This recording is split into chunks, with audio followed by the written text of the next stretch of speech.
I stood at my dry well that Tuesday morning, bucket in hand, staring down at cracked mud where water used to be. 3 years I'd managed this land alone since Thomas died. 3 years of proving to everyone, neighbors, family, myself, that I could handle whatever came. Now the earth itself was calling that bluff. The heat had been relentless that summer. My garden was struggling, the vegetables wilting despite my careful rationing of water. I'd been hauling it from town twice a week. 8 miles round trip with those heavy buckets bruising my shoulders. But town water cost money I didn't have to spare, and the well had been holding on. Until yesterday, when I'd lowered the bucket and pulled up nothing but stones and dust. I walked my fence line that morning, the way I did every day, checking for breaks I couldn't fix. Thomas had always handled the repairs that required real skill leather work, metalwork. Reading land for underground water, I'd handled the house, the garden, the animals. We'd been a team. Now I was supposed to be everything, and I was failing at half of it. The harness hung in the barn, broken for 2 weeks now. I'd stared at it a dozen times, willing myself to understand how the pieces fit together, how to punch the holes and work the stitching. Thomas would have fixed it in an hour. I couldn't even figure out where to start. Pride, Mama used to say, comes before a fall. I'd been so proud these 3 years, proud of managing alone, of not remarrying like everyone expected, of not needing anyone. The neighbors whispered about me. The widow who won't remarry, trying to do man's work. Their pity felt like judgment. And I'd rather die than prove them right. But standing there at that dry well, I had to face facts. There was only one reliable water source this time of year within walking distance Hennigan's Creek, on the property west of mine, that lonely rancher everyone in town avoided. They said he'd been alone out there so long, he'd forgotten how to talk to people. They said his wife and child had died years back, and he'd never been the same. I'd seen him once or twice over the years, always at a distance, tall, weathered, moving with the deliberate precision of a man who lived in silence. The thought of walking onto his property made my stomach tight. But the alternative was worse: selling my land, moving to town, admitting defeat, becoming one of those widows who lived on charity and pity. I made my decision that evening, sitting at my table with a single plate, a single cup, a single chair pulled close. I would walk to his creek at dawn. I would be polite, but brief. I would fill my buckets and leave. No conversation necessary. No revealing how desperate I'd become. Just water, I told myself, laying out the wooden yoke and buckets. Just until my well recovered. If it ever did, I didn't sleep much that night. I lay awake listening to the silence of the cabin, a silence that had grown so familiar it felt like company. When had I become so afraid of needing anyone Thomas would be ashamed of this pride? But Thomas wasn't here, and I was, and pride was all I had left to keep me standing. Sunday morning arrived with that particular quality of light that comes just before dawn, everything gray and soft and holding its breath. I dressed in my work clothes and lifted the yoke across my shoulders, settling the empty buckets on either side. The weight was manageable now. It would be brutal on the way back. The walk to Hennigan's property took nearly 30 minutes. I'd rehearsed what to say if he challenged me. I'd practiced sounding confident instead of desperate. By the time I crossed onto his land, my jaw ached from clenching it.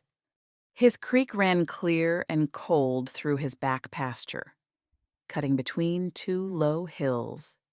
I could hear it before I saw it.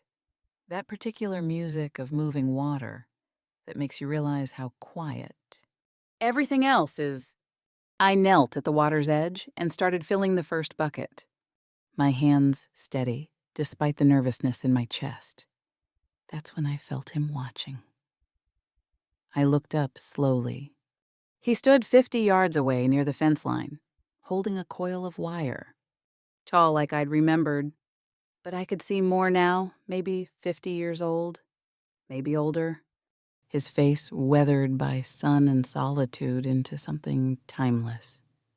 His clothes were mended but clean. His posture was that of a man who'd been working since before dawn. Our eyes met. The moment stretched. Then he nodded once. Just a slight dip of his chin. I nodded back. Neither of us spoke.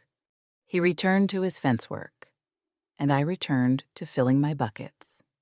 But I was aware of him the entire time, the way he moved, the precision in his hands as he worked the wire, the rhythm of his labor. This was a man who knew his craft, a man alone by choice, not circumstance. When I'd filled both buckets, I lifted the yoke across my shoulders and started the long walk home. He didn't approach, didn't offer help I hadn't asked for. Part of me appreciated the distance it meant I wouldn't have to explain my situation, wouldn't have to endure pity. Part of me wondered if he was judging me for needing his creek. The second Sunday was the same. I arrived at dawn. He was working somewhere on his property. I spotted him chopping wood near his barn. We exchanged nods across the distance. I took my water and left. The pattern felt safe somehow. Predictable. The third Sunday, I saw him mending tack near the barn. His movements were methodical, patient. I found myself watching his hands work the leather even as I filled my buckets. When did I start watching him instead of just tolerating his presence as I was leaving that third Sunday? I noticed his saddle hanging on the fence. The leatherwork was beautiful, perfectly maintained. Every strap supple and strong. Something shifted in me, seeing that saddle. This man had skills I desperately needed. Thomas's harness sat in my barn like an accusation. Good leather. Just needing proper mending. I'd been staring at it for weeks, having no idea where to start. Walking home that morning, buckets heavy. I made a choice that terrified and excited me in equal measure. Next Sunday, I was bringing that harness. I was going to speak to him. I was going to ask. The fourth Sunday, I arrived at the creek with 3 things, 2 empty buckets and 1 broken harness draped over my shoulder. My heart pounded so hard I could hear it in my ears. This was foolish. He'd probably refuse. Or worse, wonder why a woman alone thought she could learn such things. He was there earlier than usual, trimming brush along the creek bank. When he heard my footsteps, he straightened. I saw the surprise on his face. I'd brought something besides buckets. I cleared my throat. The sound seemed too loud in the morning quiet. "Mr. Hennigan." He set down his tools. "Ma'am, I'm Ellen Crawford, from the property east of here." "I know." His voice was rough from disuse, but not unkind. I held up the harness, my prepared speech evaporating. "My husband used to handle leather work. He died 3 years ago." I was wondering. I had to force the words out. "Would you be willing to teach me how to mend this? I can pay you. Or trade eggs. Or no need for payment." He gestured toward a work area near his barn. "Bring it over here." We walked to his barn in silence. He had a proper workstation set up, tools organized, leather scraps in neat piles, everything maintained with the care of someone who worked alone and needed order. He laid the harness across his workbench and examined it. his hands careful as he traced the broken strap. "Simple fix," he said. "Just needs a proper patch and the new stitching." For the next hour, I watched his hands work. He showed me how to cut a patch from good leather, how to punch holes cleanly without tearing, how to wax the thread so it wouldn't rot. His instructions were sparse, but clear, no wasted words, no talking down. No assumptions about what I couldn't do when I tried to stitch myself. He corrected my angle. Hold it flatter. Let the needle follow the leather's grain. I adjusted, tried again. The stitch held. Good. Just that one word. But something in it made me stand a little taller when we finished. He examined the repair with the same careful attention he'd given the broken strap. "That'll hold. Come back next week if you've got other things need fixing." Walking home that day, buckets full. Harness properly mended. I felt something I hadn't felt in 3 years. Hope mixed with curiosity. Not hope for anything romantic, I told myself firmly. Just hope that maybe I could actually learn to manage this land. And curiosity about a man everyone called a hermit who'd just spent an hour patiently teaching a widow he'd never spoken to before. That night, working by lamplight to add the final stitches to the harness, I admitted something to myself. I wanted more lessons, not because I was helpless, because he had knowledge I needed, and because, surprising even myself, I'd liked the quiet companionship of working alongside someone who expected nothing but effort. The pattern grew over the next weeks. Sunday 5, I brought a broken gate hinge. Sunday 6, fence wire that needed proper tension. Sunday 7, a rusted latch that wouldn't close properly. Each week, I arrived with a new problem. And each week, he taught me the solution. We fell into a comfortable rhythm. I'd fill my water buckets first. That was the excuse. The reason I could tell myself for coming. Then we'd work on whatever I'd brought. Our conversations stayed focused on the tasks at hand. Tighter there. Angle it this way. Wait for the metal to cool before you test it. But I started noticing things I hadn't before. Small kindnesses that weren't about the work itself. How the tools I'd need were already laid out on his workbench before I arrived. As if he'd been thinking about what I might bring, what I might need. How he was patient when I made the same mistake twice. Showing me again without frustration.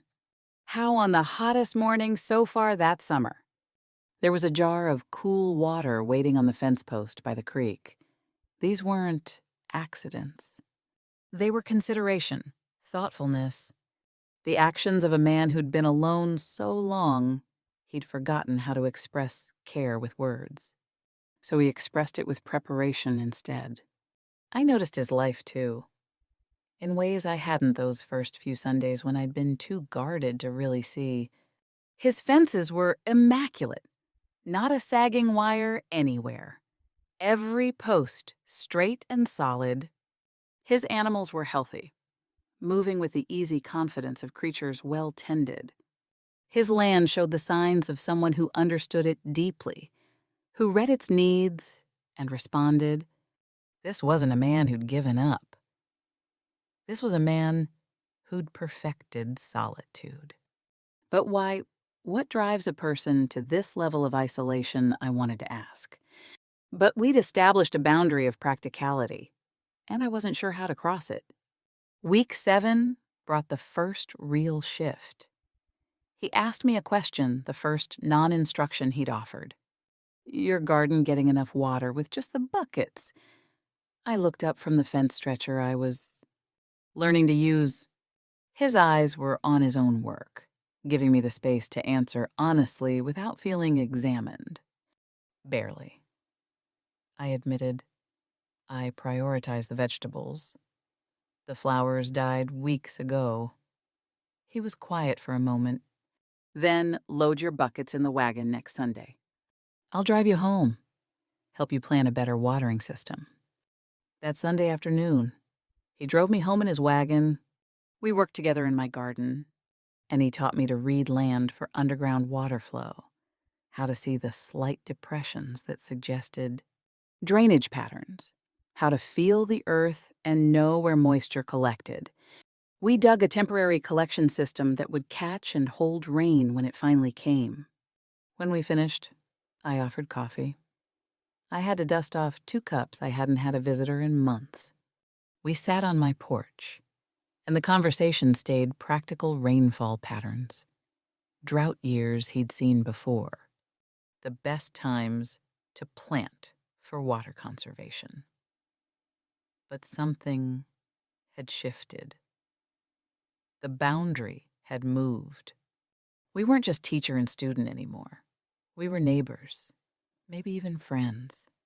I caught myself looking forward to Sundays in a way that had nothing to do with water or learning.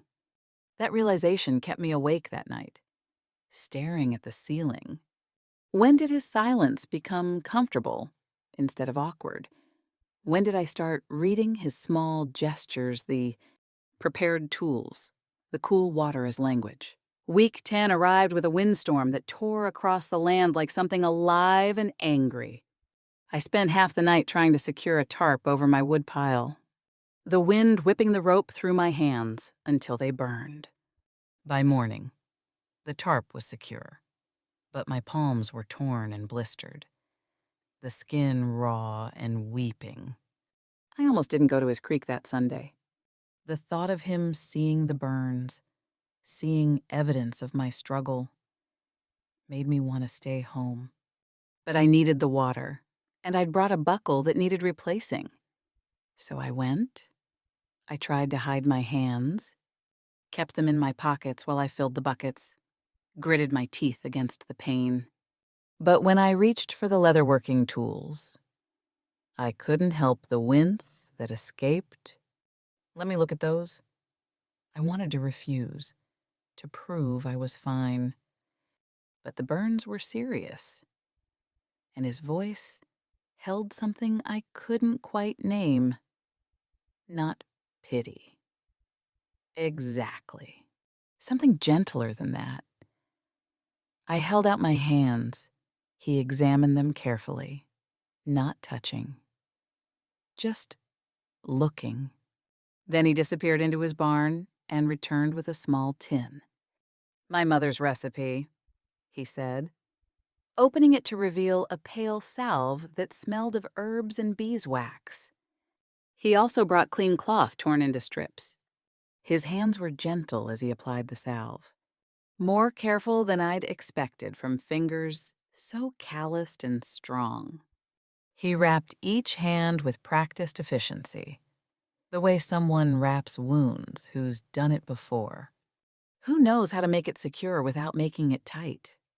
"You don't have to prove anything, you know," he said quietly, tying off the bandage on my left hand. "Not to me." Something broke open in my chest. I've been proving things to everyone for 3 years. I don't know how to stop. Pride's a heavy load to carry alone. I looked at him, then really looked. Not just observed. His eyes were kind, lonely. Yes, but kind. Lines around them suggested he'd smiled often once, even if he didn't now. I saw something of myself in those eyes, someone carrying weight that no one else could see. "Is that why you're alone out here?" I asked before I could stop myself, carrying something heavy. He was quiet for a long moment, his hands still on mine, though he'd finished the wrapping. When he spoke, his voice was even rougher than usual. "My wife and son died of fever 20 years ago. The whole town wanted to comfort me, wanted to help, but their comfort felt like pity. Their help felt like charity, like they were trying to fix something that couldn't be fixed." He released my hands carefully. I came out here to grieve in peace. Peace became habit. Habit became years. Then one day I looked up and 20 years had passed. And nobody had asked me to teach them anything in all that time. I forgot I had anything worth sharing. His confession unlocked mine. We're both fools. Then, me trying to prove I don't need help. You believing you have nothing to give? He almost smiled. I could see it starting at the corners of his mouth before he caught it. Might be truth in that. We didn't work on repairs that day. We sat by his creek me with my bandaged hands, him with his weathered face, and we talked, really talked. I told him about Thomas, about how he'd died quickly. A fall from the barn roof that should have been survivable but wasn't. About the pressure from everyone to sell the land and move to town, to live with family, to accept that a woman alone couldn't manage, about my stubborn determination to prove them wrong, even when I wasn't sure I could.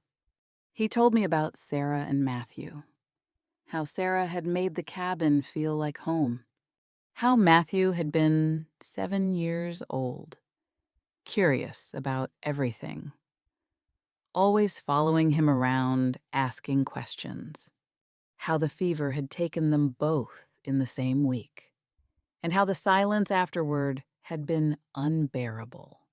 How he'd thought isolation would protect him from ever feeling that pain again. Did it work? I asked. No, he said simply. Just delayed it. Turns out you can't protect yourself from grief. You can only choose whether to live alongside it or let it bury you. By the time I left that evening, the sun was setting, painting the sky in shades of orange and pink. My water buckets were still empty. I'd have to come back in the morning. Come Thursday, he said as I was leaving. Not for lessons, for supper. I'll teach you to read the stars for weather prediction. I agreed before my pride could object. Mid-August brought fire. I woke to the smell of smoke and ran outside to see flames advancing across the ridge between our properties. Lightning must have struck during the night.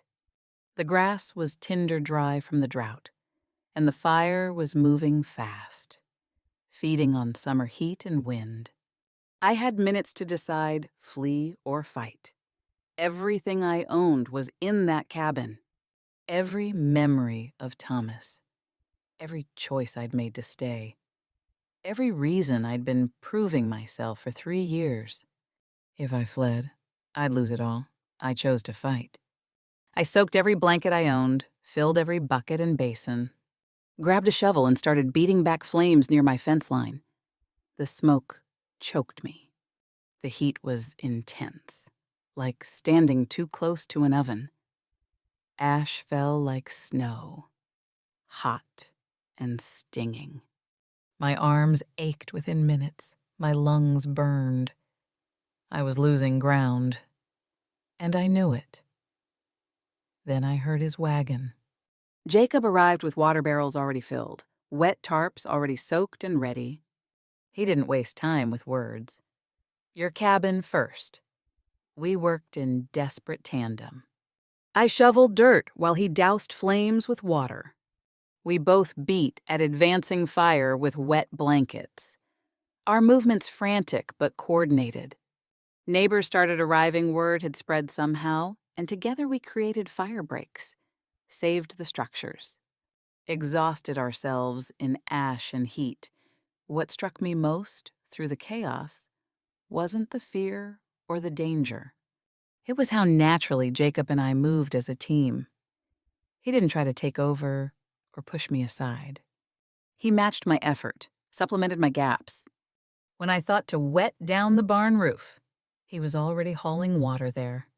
When he needed more dirt for fire breaks, I was digging before he had to ask. We'd learned each other's rhythms through those Sunday lessons. Now, in crisis, those rhythms showed their worth.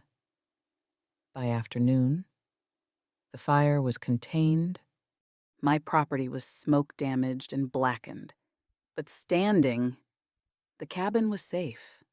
The barn was safe. I'd lost some fence line and all my flowers, but the vegetables had survived, and the animals were untouched. I collapsed on my porch steps, too exhausted to move. Jacob sat beside me, equally filthy with ash and soot. For a long time, neither of us spoke. We just sat there, breathing hard, coming down from the panic. "Thank you," I finally managed. My voice was hoarse from smoke. "Without you, I'd have lost everything. You'd have done the same for me." The truth was, I would have. Somewhere in these weeks of lessons and coffee and shared stories, he'd become important to me, not just as a teacher or neighbor, but as something I was afraid to name, someone I counted on, someone I needed. That realization terrified me more than the fire had. That night, alone in my smoke-smelling cabin, fear crashed over me in waves. I was beginning to need him, to count on him, to imagine Sundays stretching out forever. A rhythm as reliable as seasons. And needing someone meant they could leave through death or choice or simple change. Everyone leaves eventually. I'd learned that with Thomas. The grief of losing him had nearly destroyed me. It had taken everything I had to rebuild myself into someone who could function alone. I couldn't survive that again. I couldn't open myself up to that kind of loss a second time.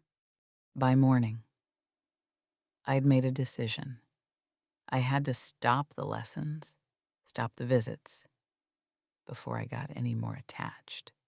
Before he became so necessary that losing him would break me. Sunday morning came, and I didn't go to his creek. Instead, I loaded my empty buckets into my own wagon and made the long, painful trip to town. 8 miles there, 8 miles back. The buckets bruised my shoulders. The sun beat down mercilessly. Every part of me ached. But I told myself this was necessary. This was self-protection. This was wisdom. Tuesday, Jacob came to check on fire damage. I saw his wagon coming up the road and my heart jumped, then immediately settled into something cold and determined. I met him in the yard, kept my distance. "Just wanted to see how the repairs are going," he said. "Fine. I'm managing fine." My voice came out too sharp. I saw him notice. "If you need help with anything, I don't. Thank you for checking, but I've got it handled." I saw hurt flash across his face before he shuddered it away. He nodded once, climbed back into his wagon, and left. I stood there watching him go and told myself I was doing the right thing. Protecting myself. Protecting both of us. The week crawled by. I tried to convince myself this was right. That I was being smart. He'd go back to his solitary routine. I'd go back to mine. We'd been fine before we met. We'd be fine again. But I wasn't fine. My hands shook when I tried to mend a section of fence damaged by the fire. I did it wrong 3 times because his voice wasn't there to guide me. His patient instructions weren't there to correct my mistakes. The coffee I drank tasted bitter because I was drinking it alone again. And I'd forgotten how lonely that single cup looked on the table. Friday night. A storm rolled in.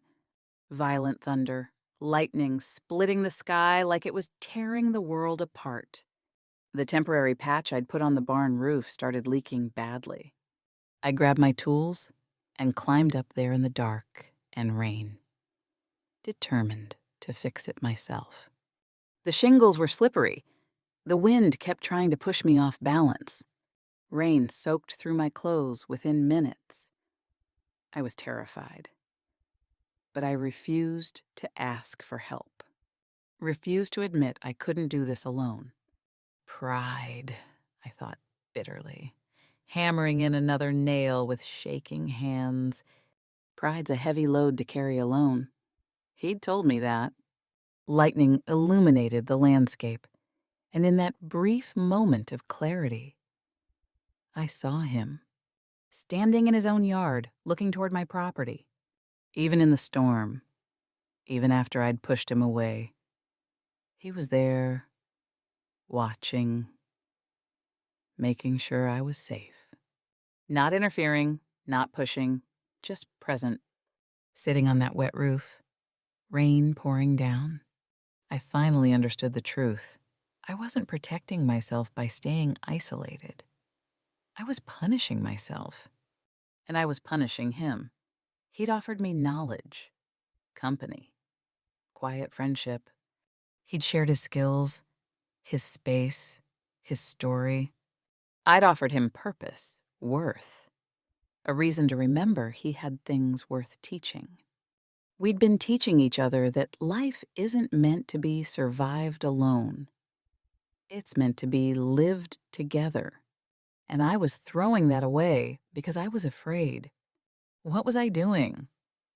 Pushing away the first person in 3 years who'd made me feel human. Who'd made me feel anything beyond the daily grind of survival. The truth I'd been running from hit me with the force of that. Storm, I loved him. Not might love or could love someday. I loved Jacob Hennigan. I loved his quiet patience and his gentle corrections, and the way he'd spent 20 years believing he had nothing to offer until I showed up asking him to teach me. I loved that he watched my property from his yard during storms because he cared, not because he was intrusive. And I was throwing all of that away because I was terrified of losing him someday. The storm passed near midnight. I climbed down from the roof, my patch job barely adequate. I stood in my yard, looking toward his property, invisible in the darkness. Tomorrow, I decided tomorrow I'd walk to his creek, not for water, not for lessons, to apologize, to tell him the truth. I'm scared, but I'm choosing you anyway. I didn't sleep that night. I rehearsed 100 things to say, then threw them all away. There was only one truth that mattered. I didn't want to be alone anymore, and neither did he. Saturday morning, not Sunday. Breaking our pattern, I walked to his creek. No buckets, no broken tools. Just me and the truth I needed to speak.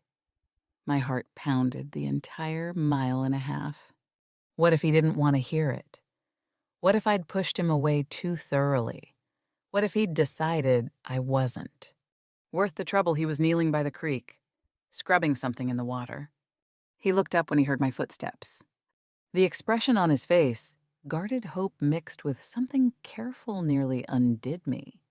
I don't have my buckets, I started awkwardly. I noticed. I moved closer, my hands empty, my heart full of words I'd never learned how to say. I've been thinking about something you told me, about pride being a heavy load to carry alone. He stood slowly, water dripping from whatever he'd been washing, waiting. I've been carrying it my whole life, I continued. 3 years of widowhood, telling myself I don't need anybody, proving I can manage. But it was true before that, too. Growing up, I always had to be strong. Marrying Thomas, I had to be capable. After he died, I had to be independent. And I am all those things.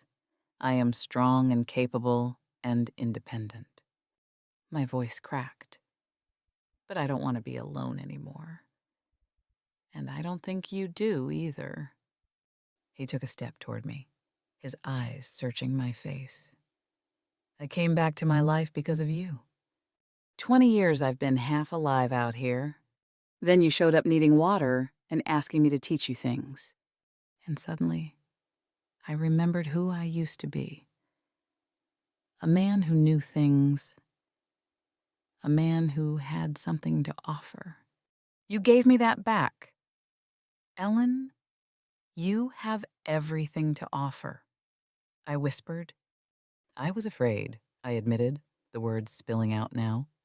After the fire.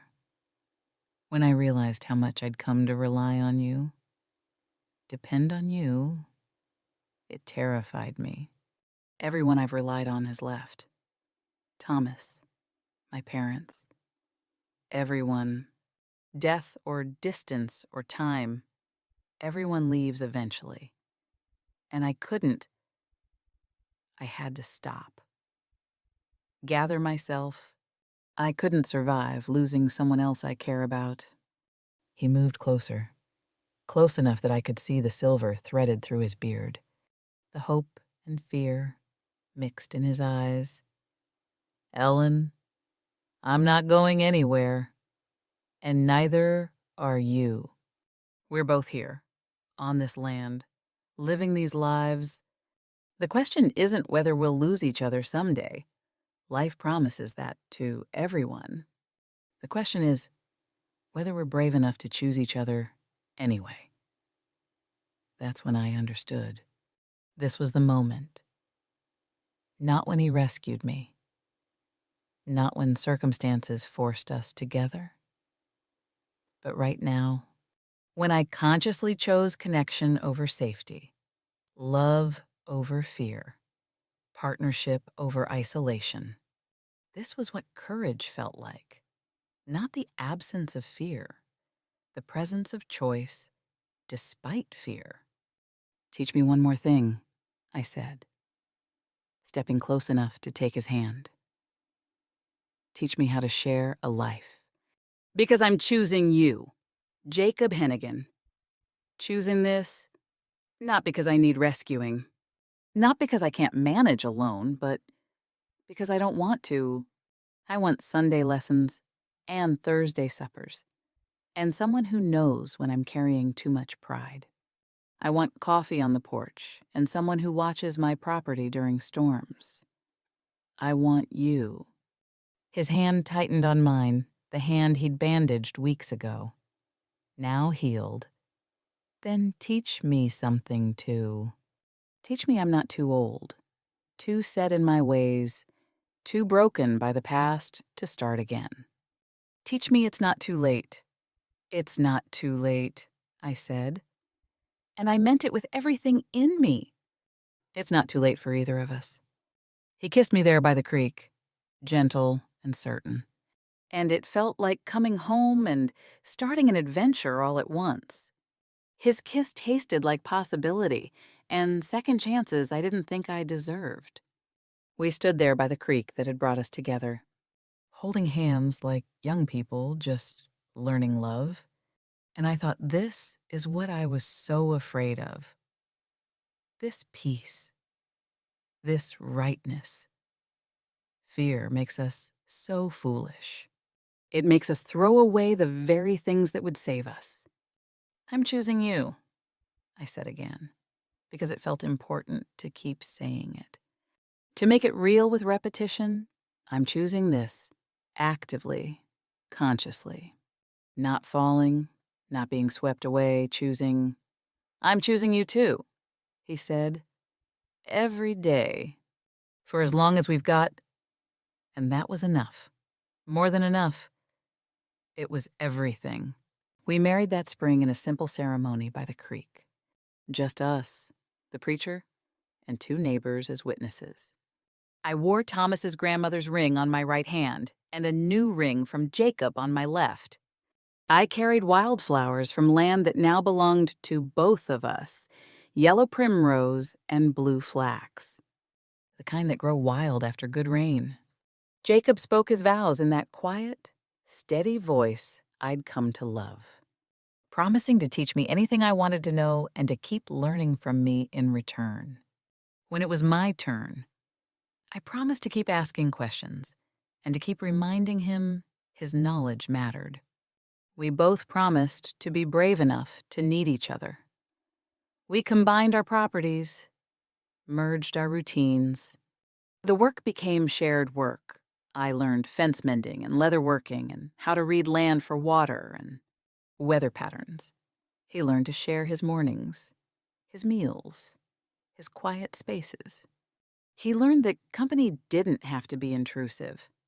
That partnership didn't mean losing himself. Together, we built a new well on what used to be just my property. I dug while he shored up the walls. We problem-solved as equals when to dig deeper, how to line it, where to expect water. When we struck water at 15 feet, we stood there muddy and laughing, and he said, "You could have done this yourself. You know, eventually." "I know," I said, "but it's better this way." Better wasn't quite the right word. It was richer, fuller, more joyful. Everything was more joyful now that I wasn't carrying it alone. People in town still talk about us. The widow who tamed the hermit. Some say, the lonely rancher who saved her. Others insist. They have the story wrong, but I don't bother correcting them anymore. Let them think what they want. They weren't there for the quiet revolution that happened between us two isolated people learning that asking for help isn't weakness, that teaching has value, that receiving is as important as giving. Some nights, sitting on our porch, his porch once, our porch, now I think about that first walk to his creek, I was so determined to need nothing but water, so certain that independence was the same thing as strength. I was wrong about so many things. I thought strength meant doing everything alone. Really. Strength means knowing when to ask, when to receive, when to admit you can't and shouldn't carry everything yourself. Jacob says something similar happened to him. "I thought solitude was healing," he told me once. Really, it was just postponing life. You walked onto my property carrying buckets, but what you were really carrying was an invitation. An invitation for both of us to stop hiding and start living. We still have our Sunday lessons, but now they're mutual. Last week, I taught him how to plan a garden for beauty instead of just function. How to arrange flowers so they feed the soul as well as the bees. Next week, he's teaching me saddle making, the kind of detailed work that takes months to master. We trade knowledge like gifts, each skill shared bringing us closer. The well I dug alone is still there on the old property, still producing good water, but we don't use it much. We prefer the creek our beginning, our meeting place, our reminder that the best things in life require the vulnerability to ask and the courage to receive. I learned that year what I'd tell any woman brave enough to listen: pride isolates, but humility connects. Teaching and learning together creates bonds stronger than independence ever could. True strength lies not in needing no one, but in knowing when to ask and having the courage to receive. Sometimes the bravest thing we can do is admit we don't want to be alone, not because we can't survive solitude, but because life is richer when shared. Because two people working together can build something neither could build alone. Because asking for help isn't admitting defeat, it's acknowledging we're human. That's the lesson I brought back from that first walk to his creek with my empty buckets and my heavy pride. That's the wisdom I'll carry forward. That's the truth that transformed both our lives. We were both drowning in pride disguised as independence. Love didn't rescue us from our isolation. Love taught us we were worth saving ourselves. together. And every morning when I wake up beside him, when I reach for that second coffee cup, when I hear his footsteps on the porch and know I'm not alone anymore, I remember it's not too late. It's never too late to choose love over fear, connection over isolation, courage over pride. That's the life we built.